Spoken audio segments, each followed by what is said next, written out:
تو جس کا ایمان ڈیموکریسی پر ہے وہ لاکھ تسلیم کرے، لیکن اس کو اسلامی سیاست کا نام نہ دے، یہ دوہرا جرم ہے۔ کہتا ہے اسلام میں سیاست ہے، اور نقش قدم پر کن کے چلتا ہے؟ جو اسلام کو قبول نہیں کرتے، جو اسلام کے نظام سے ان کی دشمنی ہے۔ اس لیے انہوں نے ایسے اصول طے کیے ہیں کہ کہیں اسلامی طریقہ نہ آ جائے، اسلامی طریقے سے حکمران کو منتخب نہ کیا جائے۔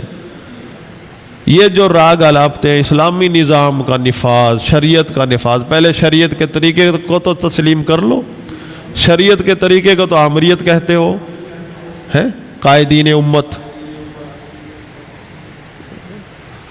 قائدین امت جو ہیں، آپ یہاں نام نہاد قائدین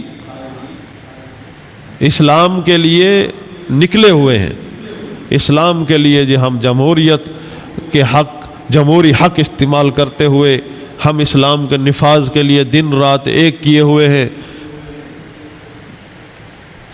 ان کی لیلاً و نہارا دعوت یہی ہے، اور خود شرعی اصولوں کو تسلیم نہیں کرتے، تو پھر کون سا اسلام کا نفاذ کرنا ہے؟ پھر تو وہ اسلامائزیشن ہوگی، بس اسلام نہیں ہوگا۔ انہی من گھڑت اصولوں کو اسلامیت کا نام دے کر خود زبردستی کریں گے، اور فتوی مہر بھی لگائیں گے دارالافتاء کی کہ یہ اسلام ہے۔ سیدنا عمر رضی اللہ عنہ نے جو یہ جملہ فرمایا تھا، شروع میں فرمایا تھا، جہاں سے وہ جہلمی کذاب جو ہے لوگوں کو گمراہ کرتا ہے کہ ولی عہد بنانا جائز نہیں ہے۔ ابو بکر صدیق رضی اللہ عنہ نے ولی عہد بنایا، اور اس چیز کا اس سے دلیل نکالتا ہے کہ عمر رضی اللہ عنہ نے تو کہا تھا کہ اللہ کے نبی نے چھوڑ دیا یوں ہی معاملہ، کسی کو نامزد نہیں کیا۔ تو اس کا مطلب جو سیدنا عمر رضی اللہ عنہ نے فرمایا کہ اللہ کے رسول صلی اللہ علیہ وسلم نے یوں ہی چھوڑ دیا، اس کا مطلب یہ تھا کہ آپ نے عہد نہیں لیا صحابہ سے، ابو بکر کے لیے ولی عہد نہیں کے طور پر ایک بیعت نہیں لی، باقی سب کو بتا دیا معاذ اللہ۔ یہ چھوٹی بات ہے، اللہ کے نبی نے فرمایا معاذ اللہ، لکھنے کا ارادہ کیا، ام المومنین سیدہ عائشہ رضی اللہ عنہ کو آرڈر دیا، کوئی عام آدمی کو نہیں کہ جاؤ اپنے باپ کو بھی اپنے بھائی کو بھی بلا کر لاؤ، میرے پاس لے کر آؤ، عبد الرحمن ابو بکر کا بیٹا وہ لکھے گا، میں لکھواؤں گا ابو بکر کے لیے، تاکہ کسی کے دل میں اگر خلافت کا کوئی خیال ہو وہ بھی نکل جائے۔ پھر کہنے لگے معاذ اللہ، اللہ کی پناہ، ابو بکر کے علاوہ کو کس کو تسلیم کریں گے مومن؟ معاذ اللہ، وَيَأْبَى اللَّهُ وَالْمُؤْمِنُونَ إِلَّا أَن يَكُونَ أَبَا بَكْرٍ۔ ابو بکر کے علاوہ نہ اللہ کسی کو تسلیم کرے گا نہ مومن لوگ۔ تو آپ صلی اللہ علیہ وسلم نے اطمینان کا اظہار فرمایا کہ کوئی فتنے کی گنجائش ہی نہیں، کوئی فتنہ ہوگا ہی نہیں، لہذا ضرورت ہی نہیں محسوس کی کہ سیدنا ابو بکر صدیق رضی اللہ عنہ کو ولی عہد بنا کر بیعت لے لی جاتی، ورنہ لے لیتے۔ آپ کو بیعت لینے کی ضرورت نہیں تھی، آپ تو رسول ہیں، آپ صرف اتنا لکھوا دیتے۔ اگر کسی کے لیے آپ صلی اللہ علیہ وسلم نے لکھنا ہوتا تو وہ ابو بکر کے لیے لکھتے، اور باقی اس بات کے اطمینان کا پورا اظہار کر دیا آپ صلی اللہ علیہ وسلم نے کہ کوئی ابو بکر کے معاملے میں کوئی اختلاف ہوگا ہی نہیں، اس لیے ضرورت ہی نہیں پڑی نہ لکھنے کی نہ بیعت لینے کی ولی عہد کی۔ لیکن ابو بکر صدیق رضی اللہ عنہ جو کہ خلیفہ رسول صلی اللہ علیہ وسلم، جس کی اقتداء کا حکم ہے، اقتدوا بالذین بعدی ابی بکر و عمر، ابو بکر اور عمر کی اقتداء کرنا میرے بعد، یعنی میرے بعد۔ آپ صلی اللہ علیہ وسلم کی زندگی میں ابو بکر عمر کا بڑا احترام تھا۔ سیدنا علی رضی اللہ عنہ کے الفاظ ہیں کہ ہمارے نزدیک ابو بکر عمر کا یوں مقام تھا کہ نظر اٹھا کر نہیں دیکھ سکتے تھے ابو بکر عمر کو، ایسے سمجھا ہوا کلاس روم کے اسٹوڈنٹ تھے کوئی کہ بس آپ ایک دوسرے کی کوئی پرواہ نہیں کرتے تھے۔ دیکھا نہیں، آپ نے سنا نہیں کہ ایک صحابی نے کہا، عرض کیا یا رسول اللہ قیامت کب آئے گی؟ آپ صلی اللہ علیہ وسلم نے فرمایا ماذا اعددت لها، تم نے کیا تیاری کر رکھی ہے؟ کہنے لگا لا شیء، کچھ بھی نہیں، الا انی احب اللہ ورسولہ، میں تو صرف ایک چیز ہے میرے پاس، میں اللہ اور اس کے رسول سے محبت کرتا ہوں۔ آپ صلی اللہ علیہ وسلم نے اس موقع پر فرمایا المرء مع من احب، بندہ اسی کے ساتھ ہوگا قیامت کے دن جس کی وہ محبت کرتا ہے، جس سے وہ محبت کرتا ہے۔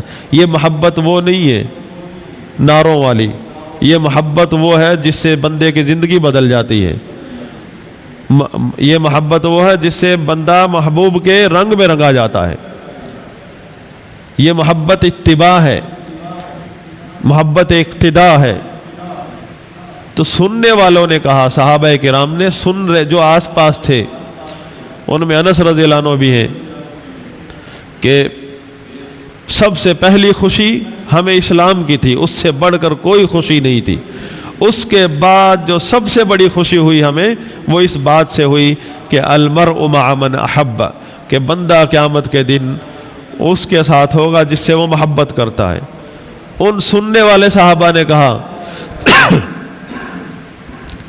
ہمارے عمل ابو بکر عمر جیسے نہیں ہیں۔ ابو بکر عمر کا نام بیچ میں کہاں سے آیا؟ صحابہ کا فہم دیکھیں، بیچ میں ابو بکر عمر کو کیوں لائے صحابہ؟ کیونکہ ابو بکر عمر کا مقام دین کے اندر امامت کا ہے۔ تو کہنے لگے ہمارے اعمال ابو بکر عمر جیسے نہیں ہیں۔ کون؟ خود صحابی جلیل ہے، جلیل القدر صحابی ہے۔